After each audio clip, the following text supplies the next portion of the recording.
Hello everyone, एक बार फिर से आप सभी के अपने चैनल वर्दी वाले पे मैं आपका स्वागत करती हूँ। जो मेरे चैनल पे न्यू है उनको मैं अपने बारे में थोड़ा बता देती हूँ। मेरा नाम मधु है और मेरा सिलेक्शन एसएससी सीपीओ 2019 से as a sub inspector Delhi police की पोस्ट पे हुआ है। आज की वीडियो में मैं डिस्कस करने वाली हूँ कि मैंने मेंस के लिए वोकैब के लिए क्या पोर्शन पढ़ा था और मैं बहुत ही ऑनेस्टली आप लोगों को बता रही हूँ ताकि आप लोगों को ना ये पता हो कि यही बुक्स प्रेफर करनी है, बहुत ज्यादा टाइम वेस्ट भी नहीं करना है वोकैब पर और एक प्रॉपर आपको पता हो कि इतने पोर्शन पढ़ने से इतने आपका कवर हो जाएगा जो वोकैब वाला पोर्शन है। तो देखो, फर्स्ट ऑफ ऑल तो वोकैब में सिर्फ सिनोनियम एंटोनियम्स नहीं आते हैं। मैं आपको ये क्लियर कर देती हूँ। बहुत लोग बोलते हैं कि मैम सिनोनियम एंटोनियम्स कहाँ से पढ़ने हैं, तो वोकैब में सब कुछ आता है। वन वर्ड्स भी अपने वोकैब में आते हैं, इडियम फ्रेज भी वोकैब का पार्ट हो गया, इवन स्पेलिंग्स एरर भी वोकैब में आते हैं हमारे। उसके बाद सिनोनियम एंटोनियम्स बचते हैं हमारे। तो आप ये देख रहे हो, ये one word, idiom phrase, synonyms, एंटोनियम्स और हमारे स्पेलिंग एरर्स, ये 5 चीजें इंक्लूड होती हैं, तब हमारा वोकैब वाला पोर्शन होता है, वो एग्जाम में हम देखने को मिलता है। और आप खुद देखते हो कि हर किसी के क्वेश्चन ऐसा नहीं है कि 2-2 3-3 आते हैं, काफी क्वेश्चंस पूछे जाते हैं, तो एक अच्छा खासा वेटेज लेके आती है। जो वोकैब आती है ना, वो मेंस में अच्छा खासा वेटेज लेके आती है वोकैब हमारी। जब हम देखते हैं, जब हमारा वोकैब वाला पोर्शन हमारा हम मेंस में देखते हैं, तो आपको कैसे प्रिपेयर करना है, कौन सी बुक जो रहेंगी वो बेस्ट रहेंगी, किस तरीके से आपको कितना पढ़ना है, कि फालतू ये नहीं पढ़ना है। आपको सिर्फ इतना मटेरियल पढ़ना है और इतने मटेरियल से ही आपको टारगेट करना है एसएससी सीपीओ के वोकैब के लिए। तो सबसे पहले मैं बुक्स की बात करती हूँ। मैंने जब बुक्स पढ़ी थी, सबसे पहले जब मैंने स्टार्ट किया था वोकैब के लिए, तो मैंने किया था नॉर्मन लुइस की जो वर्ड पावर मेड इजी की जो बुक है, सॉरी, वर्ड पावर वाली जो रेड कलर की एक बुक है नॉर्मन लुइस की, और वो वाली बुक से मैंने स्टार्ट किया था। उसमें क्या है कि हमें ना बहुत मतलब इजी वे में एक्सप्लेन किया है कि कैसे वोकैब, मतलब रूट वर्ड्स कैसे, जो मतलब रूट वर्ड से कैसे वर्ड्स बनते हैं, तो उस तरीके से ना हमें सेंस ऑफ अंडरस्टैंडिंग हमारी डेवलप होती है। जैसे कि फॉर एग्जांपल हम देखते हैं कि गायनी है, तो इट मीन्स गायनी है जब लिखा हुआ है तो इट मीन्स वो रिलेटेड होगा, वुमेन से रिलेटेड होगा, वुमेन्स से रिलेटेड होगा, कोई भी इश्यू होगा। जैसे कि लॉजी है तो इट मीन्स जैसे बायोलॉजी है या साइकोलॉजी है, लॉजी है इसमें इट मीन्स ये स्टडी से रिलेटेड होगा, काइंड ऑफ स्टडी की हम कुछ बात कर रहे हैं। तो इस तरीके से रूट वर्ड्स से कैसे वर्ड्स बनते हैं, इस तरीके से उन्होंने स्टार्टअप किया हुआ है। जो बुक है वो नॉर्मन लुइस की, मैंने वो बुक स्टार्टअप में पढ़ी थी क्योंकि जब मैं न्यू थी, बिगनर थी मैं, वहां से मैंने स्टार्ट किया था। तो उस बुक को मैंने पूरा पढ़ा था। उसके बाद मैंने पढ़ी थी एसपी बख्शी से, मैंने पढ़ा था एसपी बख्शी से। जब मैंने वन वर्ड पढ़ा था ना, और मैं आपको बोलना चाहूंगी कि वन वर्ड जब मैंने पढ़ा था ना एसपी बख्शी से, आपको पता है उसमें मुझे ऐसा लगता था 60-70% मैंने पढ़ा हुआ है, क्योंकि इस तरीके से मतलब वन वर्ड जिस तरीके से होता है ना, हमें देख के पता चल जाता है कि ये किससे रिलेट होगा।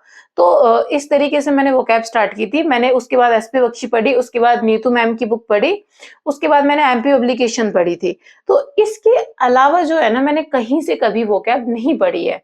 तो मैं इसीलिए मैं आपको बोला था कि मैं एक ऑनेस्ट रिव्यू दूंगी अपनी बुक्स का भी और अपनी एक्सपीरियंस का, ताकि स्टूडेंट्स को ये पता चले कि आपको बहुत ज्यादा मटेरियल नहीं पढ़ना है।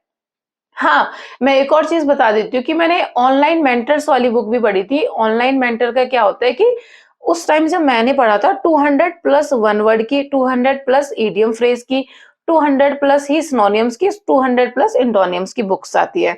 वो बहुत ही पतली-पतली बुक होती हैं, तो जब मेरा मेंस था मैं उनसे भी रिवाइज करती थी। उसमें क्या होता है, मोस्ट रिपीटेड प्लस जितने भी आज तक के प्रीवियस ईयर आए हैं ना, वो सारे मिलते हैं उसमें। कुछ मैं ऐसे देखे हैं कि जो मुझे और बुक्स में मिले ही नहीं, वो उसमें एकदम न्यू थे, तो मैंने वो भी पढ़ी थी। तो ये थी मेरी बुक लिस्ट जो थी सिर्फ वोकैब के लिए, कि मैंने इतना सब कुछ पढ़ा था। अगर आप मुझे ये बोलो ना कि मैम कम से कम मैं कहाँ से पढ़ूं कि मैं वोकैब वाला पोर्शन अच्छा करूं, तो मैं देखो अलग अलग चीजें बताती हूँ।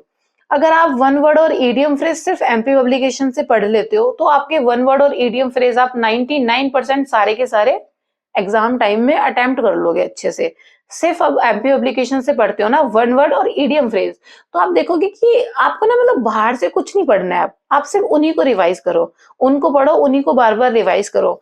मेंस में आपको कोई दिक्कत नहीं होगी। ऐसा नहीं है कि आपको कुछ मतलब न्यू मिलेगा, वहीं से मिलेगा, क्योंकि 99% प्रीवियस ईयर ही आता है जो वो कैब आता है। उसके बाद सिनोनिम एंटोनिम्स के लिए मैं आपको बोलूँगी एमपी पब्लिकेशन से आपको प्रीवियस ईयर पढ़ लो, जितने भी उसमें मॉक टेस्ट हैं, अपडेटेड वर्जन वाली एमपी पब्लिकेशन लेना। उसके बाद आपको कहाँ से पढ़ने हैं सिनोनिम एंड एंटोनिम्स। आपको ऑनलाइन मेंटर की बुक परचेज करनी है, उसमें आपको आई थिंक अब तो बढ़ गए होंगे, अपडेट हो गए होंगे। मैंने जब पढ़े थे तब थे 2000 प्लस थे। अब मे बी वो 2500 हो गए होंगे या अप्रोक्स 2800 हो गए होंगे, जितने भी। तो आप वो परचेज कर सकते हो, सिनोनिम्स के लिए अलग और एंटोनिम्स के लिए आप अलग कर सकते हो। ऑनलाइन मेंटर की आप बुक परचेज कर सकते हो, वहां से सिनोनिम एंटोनिम्स अगर आप कवर करके जाते हो ना अच्छे से, तो आप ना बहुत अच्छी एक्यूरेसी के साथ अटेम्प्ट करोगे अपना वोकैब वाला जो पोर्शन है।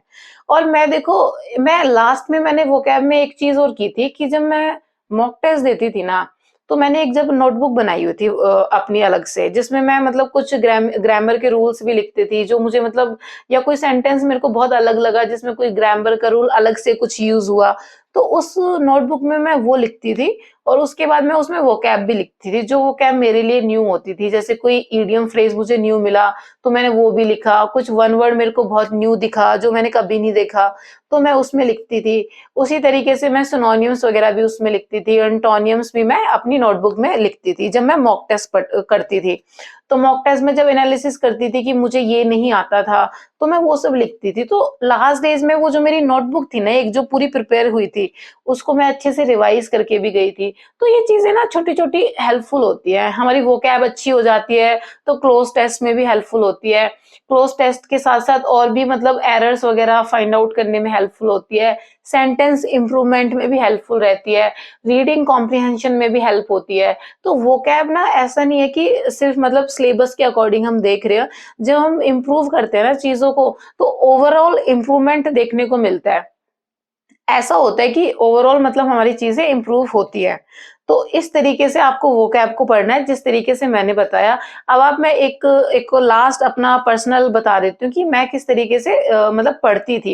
क्योंकि वोकैब पढ़ना भी ऐसा है ना कि हम डेली मतलब बहुत ज़्यादा टाइम नहीं पढ़ सकते हैं वोकैब। तो देखो, एक तो मैं दिन में पढ़ती थी, एक मैं रात में पढ़ती थी। मेरा क्या होता था कि मैं ना कभी भी ऐसे नहीं पढ़ती थी कि मैं 3-3 4-4 घंटे वोकैब पढ़ रही हूँ। मैं पढ़ ही नहीं सकती, पता नहीं मतलब मुझसे पढ़ा ही नहीं जाता इतने बहुत ज़्यादा टाइम के लिए वोकैब। तो मैं ना 2 टाइम स्लॉट में पढ़ती थी।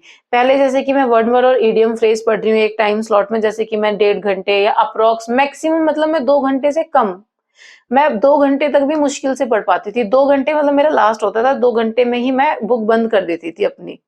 तो जैसे कि एक टाइम स्लॉट में मैंने वन वर्ड और इडियम फ्रेज पढ़ लिए, दूसरे टाइम स्लॉट में मैंने एंटोनियम्स और सिनोनियम्स पढ़ लिए।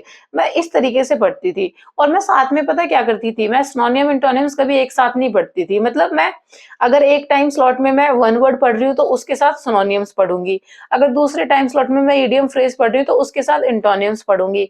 तो इस तरीके से मैं पढ़ ली थी, मतलब क्योंकि मुझे वन वर्ड और इडियम फ्रेज में क्या होता है, आप लोगों को पता है कि वो थोड़ा ईज़ी होते हैं, मतलब उनको रीड आउट करना थोड़ा मतलब काइंड ऑफ हम जैसे याद करते हैं, तो वो थोड़ा मतलब हेल्पफुल रहते हैं।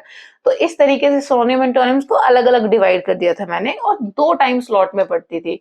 तो ये था मेरा वोकैब का पोर्शन कि मैंने इस तरीके से प्रिपेयर किया था और मैंने कुछ बाहर से कुछ नहीं पढ़ा था, मैं ऑनेस्टली आपको बता रही हूँ।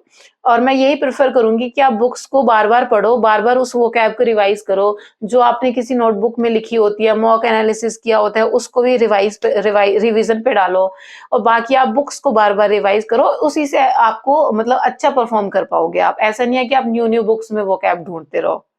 और देखो, आपको मेरा टेलीग्राम चैनल का डिस्क्रिप्शन बॉक्स में लिंक होगा, आप मेरा टेलीग्राम चैनल जॉइन कर सकते हो ताकि एसएससी सीपीओ की कोई भी नोटिफ़िकेशन, कोई भी इन्फॉर्मेशन आती है, मैं टेलीग्राम चैनल पे शेयर करती हूँ जल्दी से जल्दी। तो इसलिए आप डिस्क्रिप्शन बॉक्स में लिंक है टेलीग्राम चैनल का, वहाँ से आप उसको जॉइन कर सकते हो। और अगर आपको कोई दिक्कत होती है तो मुझे कमेंट सेक्शन में कमेंट करके आप बता सकते हो ताकि मैं आपको जवाब दे पाऊँ और आपका इश्यू कर पाऊँ।